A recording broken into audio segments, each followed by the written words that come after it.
In this newscast, we meet a coyote driver from Hull, the story of exercise Roguish Boy, and a report on an infantry battalion's last days in Winnipeg. But we begin our show with the story of exercise Kodiak Strike in Florida. For 360 soldiers from 34 Brigade in Montreal, scorpions and snakes were only two challenges that they discovered during exercise Kodiak Strike in Florida. The flavor of the week was urban warfare training, and the taste was, well, worth its price in gold. This is Sergeant Cynthia Fontaine reporting to you from Camp Landing, Florida, where the 34 Brigade Group Montreal is undergoing extensive urban warfare training. As we know in Quebec, like in Canada, there's a snow belt where people can get wet pretty quickly. So what we're trying to do here is to get people away from this snow belt and bring them in a climate where they'll feel more comfortable to learn. Camp Landing was the camp that enabled us to meet our training objectives.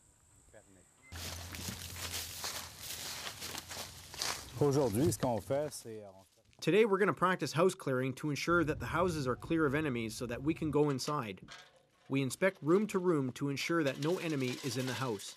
We've established a procedure at the platoon level where each platoon will go in each room by group and by detachment to take control of the house room by room. So they'll ensure that no enemy is hidden inside, and if there is, we will engage and eliminate them.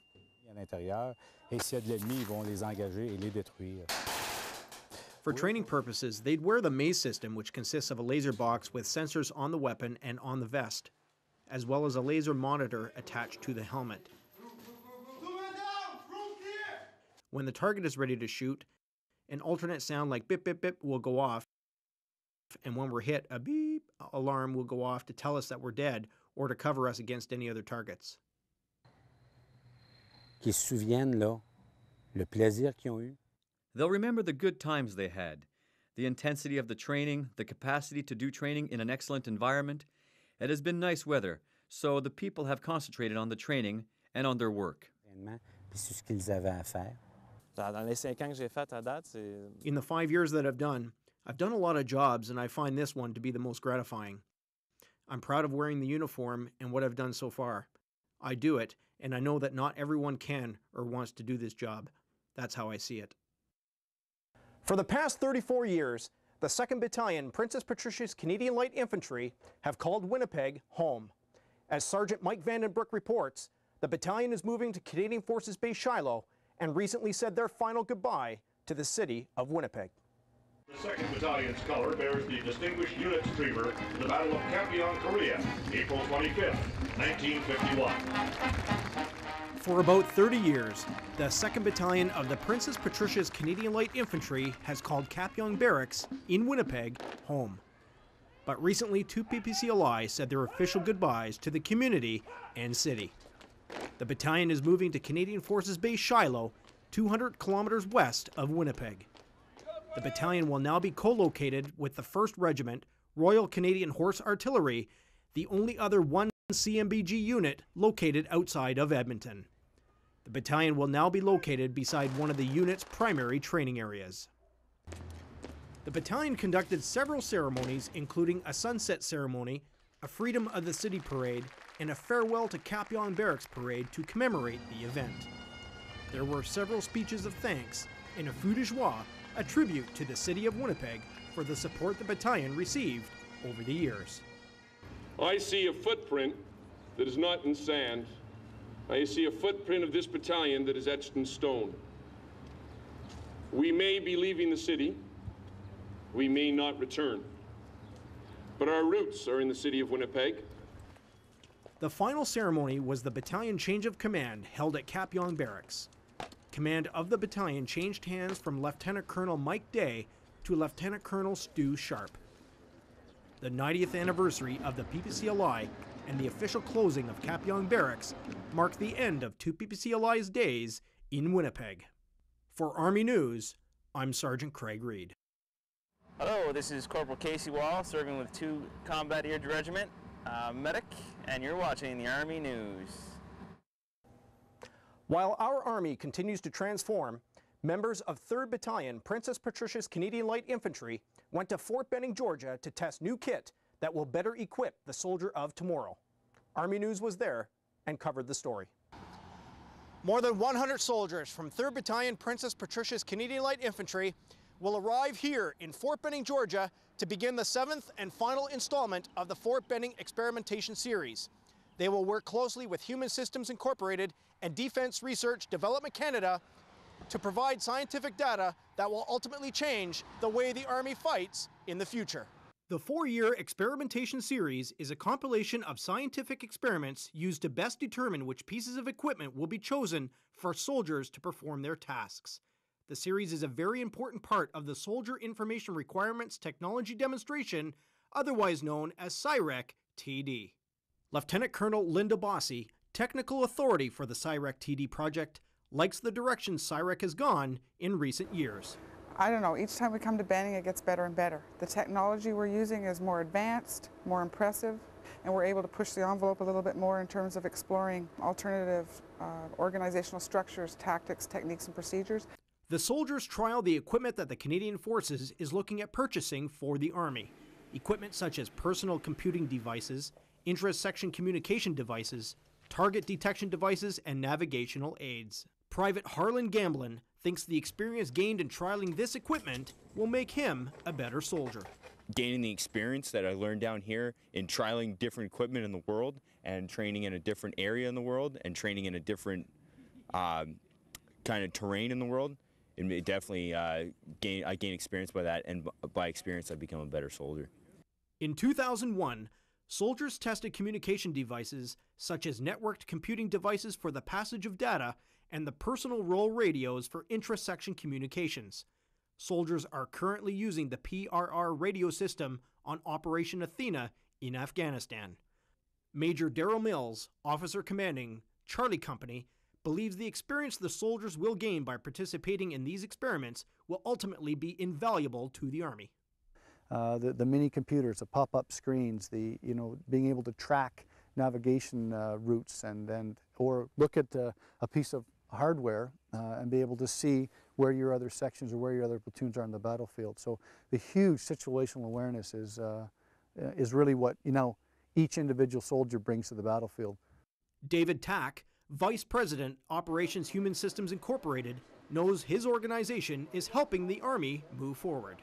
Our role is to develop design, development, test, and experimentation plans that bring the Canadian soldier into the design, test, and evaluation team. One of our roles is to allow the Canadian soldier to be a partner in that process. Sergeant Craig Reid, Army News. For more information on your Army and other stories Army News has covered, visit our website at army.gc.ca. One of the mandates of Army News is learning more about you, the soldier. One example of that is through soldier profiles. This one deals with a soldier who is responsible for over 14 tons of rubber, metal, and glass and can move up to 100 kilometers an hour. Sergeant Cedric Hamel has the story. Given the number of missions assigned to Canada, it's not surprising to see reservists join our deployed units. That is the case with Corporal Valerie Dugas, reservist of the Hull Regiment, who has joined the 12 Regiment Blindé du Canada for Roto 14 in Bosnia. She explains her motivations. Good morning, I'm Valerie Dugas. I belong to the Hull Regiment and I've been in the reserve for almost 4 years now. I'm currently a coyote driver with the 12e Regiment Blindé du Canada. I'm leaving once more for Bosnia in March 2004. I joined during the summer of 2000, and at that time, I took the basic training. Then, the next summer, I took my armored trade course. Then, I operated the Roto 10 in 2002 in Bosnia. I took the coyote driver and reconnaissance courses. I love to travel, and besides, that's why I'm going back a second time in Bosnia. It's giving me an opportunity to travel all over the world. We're about 10 girls here at the 12e Regiment, and it's a lot of fun. The guys are always willing to help us most of the time. They really accept the girls, and we really enjoy ourselves. There is no discrimination, no harassment, and that's cool. Army transformation has resulted in the replacement of Leopard vehicles at the 12 Regiment Blindé in Valcartier. This will increase, however, the amount of personnel needed to qualify for the Coyote vehicle equipped with the latest technology in surveillance. Thank you, Sergeant Tamel. Where exactly does the money go when the Cannex makes a profit, and what services do they provide to our soldiers across Canada? Sergeant Kevin Galina recently attended a Cannix Appreciation Day for the soldiers and their families. When any of our soldiers are in need of boot polish, a t-shirt, sneakers, televisions, groceries, or anything else, they always have the option to shop at any one of our local Cannix stores across Canada. Many of our soldiers probably don't even know that a large percentage of this profit made from the Cannix goes back to them each year in the form of gift certificates, and the remainder of the profit goes back to base funds. In turn, base funds takes this money and applies it towards employment for military spouses, special events, holiday festivities, and much, much more. We spoke with Mr. Jerry Donor, Cannix store manager here in Canadian Forces Base Petawawa, and he had this to say. A portion of the gross profit is turned back over to the base fund, and that's based on all of the contributions from all of the Cannix outlets, which is your grocery store, your food service, any of the concessions, any of that type of outfit that's run under the Cannix banner. There's a loyalty program, and it's called Club Extra, and basically 1% of the gross sale again is given back to the members twice a year in the form of a gift certificate. This year here in Petawawa, the Cannix decided to put on a Military Appreciation Day for the military members deployed overseas in Afghanistan and Bosnia, as well as the patrons left behind supporting the Cannix. This free event had a large turnout to see a live band, car show, petting zoo, pony rides, a free barbecue, face painting for the kids, tap dancing, and lots more. Last year, here in Canadian Forces Base Petawawa, the Cannix stores had donated over $350,000 back towards the members of the Canadian Forces. So if you're in the mood for a barbecue T-bone steak this summer, or you actually need a barbecue to cook it on, why not come visit the local Cannix department near you and support not only the Cannix, but yourselves as well. For more information on the Cannix and its concessions, simply log on at www.cfpsa.com or call the local agency in your area. This is Sergeant Kevin Galina reporting for Army News, Petawawa, Ontario. Back to you, Craig. Thank you, Sergeant Galina. Combat engineer divers showcased their ability to operate in domestic operations during exercise Roguish Boy on the East Coast. Sergeant Todd Berry reports. Roguish Boy is an annual exercise that allows us to bring the teams together from across Canada. This year what we've simulated is an airplane crash. We're going to lift a piece of the aircraft out of the water, bring it into shore so the crane can pick it up. It involves 3 working divers or 2 working divers. I'm the in-water supervisor. We're going to go down and hook up the big orange lifting bags. Using air lines, we'll pump air into the bags and lift the wing off the bottom. Lifting a piece of equipment the size of a Challenger wing from the bottom of the lake is no easy task.